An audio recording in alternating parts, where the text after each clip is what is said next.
What's going on, everyone? So today we're going to talk about the real Blue Beast. As you saw from the thumbnail, I'm actually going to be going over the original Interlude Man. We're going to compare it with Black Iris and, of course, the latest one, Interlude 53, guys. If you want to know which one is the real Blue Beast, stick around.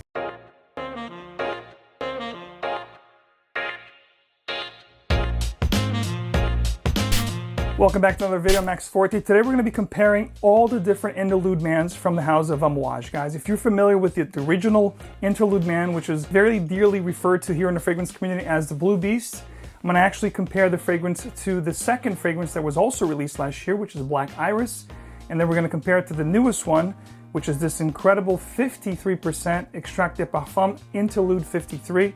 And we're going to compare the three of them. I'm going to let you know exactly what they smell like, what are the minute differences between the three, if there are any, and which one is my favorite, guys. So let's hop right into it. So just so you guys know, before we get into the actual comparison, the actual structure, the main structure, or the spinal cord, if you will, of Amouage Interlude Man is basically a frankincense and oud type of a fragrance with spices. It's very smoky, it's very resonant, it's very dark, very daring, with that herbaceous oregano opening. So all in all, and of course the apopanax also very present in these fragrances, which gives this very vanillic kind of a vibe, very resinous, very long-lasting, powerful, and really different than anything out there. What I love about apopanax in this fragrance is that it gives the fragrance a honey-like vibe, which is also a little bit of a powdery vanilla, especially in the dry down, and it has this really instancy and warm kind of a vibe that envelops the whole composition. So all in all, the whole structure, the main structure, if you will, of Interlude Man is around those notes that I talked about. And of course, the whole premise here is chaos. It's a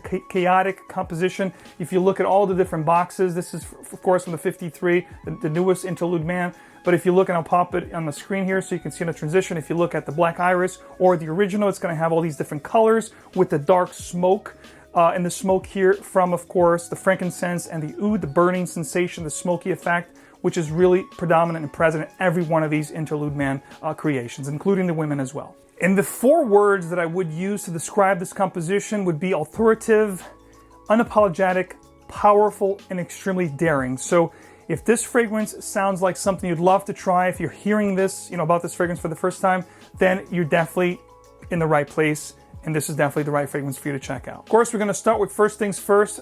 Chronologically here, we're talking about the original Interlude Man, aka the Blue Beast, released in 2012. The nose behind this fragrance is Pierre Negrin, or Pierre Negrin.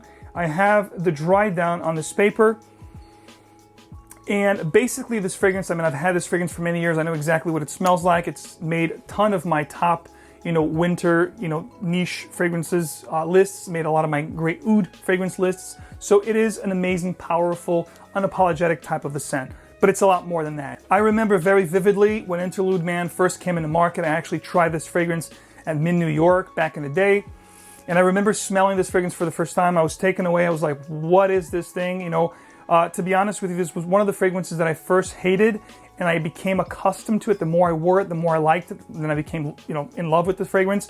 And basically it starts really green, pungent, resinous with that oregano note, which is really uncanny. There's nothing in the world like it. It's got the smoky facets of the oud and the frankincense, but then as you get into the heart and the dry down, things start to smooth out. You get the beautiful vanillic kind of a vibe with the apopanax that I talked about, the honeyed vibe. So this is a multifaceted transitional fragrance. It's very complex. There's a lot of different moods to this fragrance. It starts off one way and ends up differently on my skin. It definitely transitions, but it has this main course of action, this main character, if you will, which I talked about here, which is the frankincense, the oud, the resins, and of course the apopanax. It's really nice. It's a great fragrance, but it's very powerful. It's not going to be for everyone. When it comes to performance of the original Interlude, we're talking about 12 plus hours, and this is not even a vintage formulation. I know the vintage formulations, people are getting 20 plus hours with those fragrances, and I've had some bottles of the old school one, which had the thinner sprayer here and actually was not magnetic, but we're talking about the current formulation that we have in the market today. It's going to give you about 12 plus hours, pushes really strong for the first 3+ hours, and the sillage here is nuclear, it's atomic, it's going to get you smelling incredible and insatiably. You're gonna really project, you're gonna really emanate this fragrance wherever you go. The sillage is gonna be great. You don't have to do more than 2 or 3 sprays, which I caution, advice against anything above 3, but you've been warned. This is a beast of a fragrance. Now, we're looking at the fragrance that came after it, which, by the way, both came last year. Black Iris came around April, May, around springtime of last year, and the Interlude 53 Extract de Parfum, which is 53 concentration compound, which we'll talk about in a minute. But the Black Iris, the one that was released in the springtime, brought something really different to the composition, which was the orris root or the iris. And I have the dry down here. This fragrance made my top niche winter 2021/2020 because this fragrance here, whilst having everything this fragrance has, actually tones things down a bit and makes things a little bit more tamed, a little smoother, a little, I wouldn't say better blended, but it's definitely a smoother fragrance. I would go as far as saying that actually all 3 fragrances are going to be androgynous. I think anyone can wear them if they do like this composition, this genre. But this one here gave it a smoother kind of a feel. It has more of a floral kind of a take on it. The iris is really nice here from the heart into the dry down. In spite of being smoother, it's also the most floral of all these fragrances, I think. It also has like a leathery kind of a feel in the dry down, which I don't get with the original. The original here, the dry down, it's going to be more of a vanillic, resinous, smoky, herbaceous kind of a vibe. With this one here, it becomes a little bit more floral with the iris note that I talked about, along with the beautiful leathery facet. Of course, it retains all the original characteristics of the predecessor, but it adds these floral and leathery nuances that I really like. In fact, this is one that I find a lot more wearable, and I find myself actually reaching out for this one more than I reach out for this one. I think this one here has to be really, really cold out, if I'm gonna pull this off.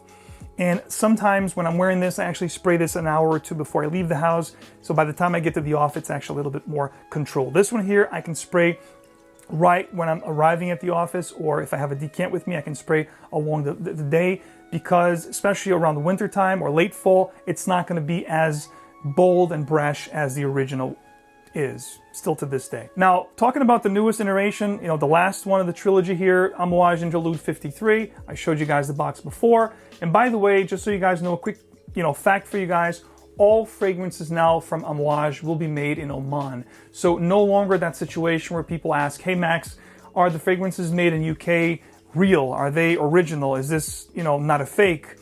And, hypothetically, people thought that fragrances that were manufactured in UK were a little bit weaker in performance than the ones made in Oman. So good news for all of us now. Amouage has really gotten their factory much, broader now, and things have really escalated to the point that all their fragrances will be in-house now in Oman and shipped directly from their distribution point. So that is a great news for all of you guys right now. All Amouage fragrances made in Oman at their facility. Let's talk about the new Amouage Interlude, the last year from the trilogy, of course, 53 Extract de Parfum, 53% concentration, compound concentration. I've been wearing this fragrance a lot.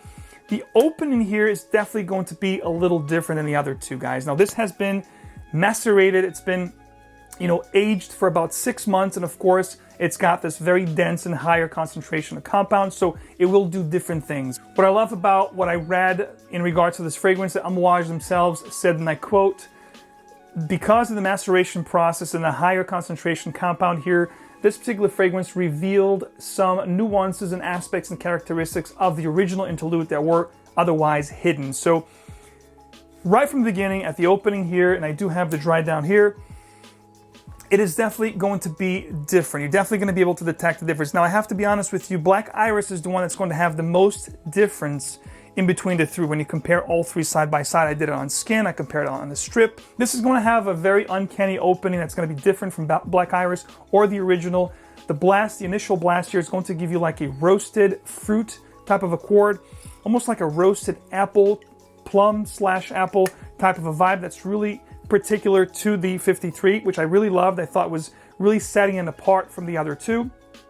And also, of course, because of the concentration, it's going to be a lot sharper in the beginning. But I have to tell you, from the heart into the dry down, this becomes a lot smoother than especially the first one. So this is going to be a little smoother, not as sharp as the first one. The oregano note here, definitely present, but a lot more well-rounded, a lot smoother than the original. This will sit right in the middle between the 2 when it comes to the actual sharpness and smokiness. But it is very concentrated, even though it's going to stay closer to the skin because it's an Extract de Parfum. the lasting power, it's going to outdo all three fragrances. It's going to be there for a long time.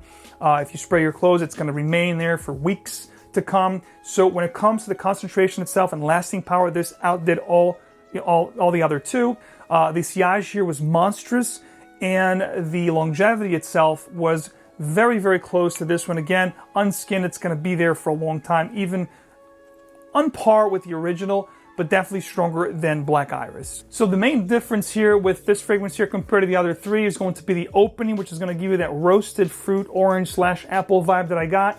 And then after that, you're going to have all the components that you have with the original, the Apopanax, Labdanum, the vanilla, the oregano is also present here, but this is definitely a smoother composition and perhaps a more, of course, it's been curated a lot more, it's been macerated for a lot longer, and it's a lot heavier in concentration, 53%. It's an extract de parfum, so you can expect this fragrance to have a longer lasting power on the skin, which is a great thing, but it's not going to project as much as the original or Black Iris. So keep that in mind. But when it comes to lasting power, this is definitely a beast as well. I would say, all in all, a quick reference to compare this fragrance to the other two is this is going to be a more harmonious composition with all the elements that Amouage has. And due to less alcohol, this is going to be less volatile, which will project a lot less, but it's going to last a lot longer because it has more compound, more oil, concentrated compounds in this fragrance. So final thoughts here, because Amouage Interlude 53 was macerated for a longer time, just like a fine spirit or fine liqueur,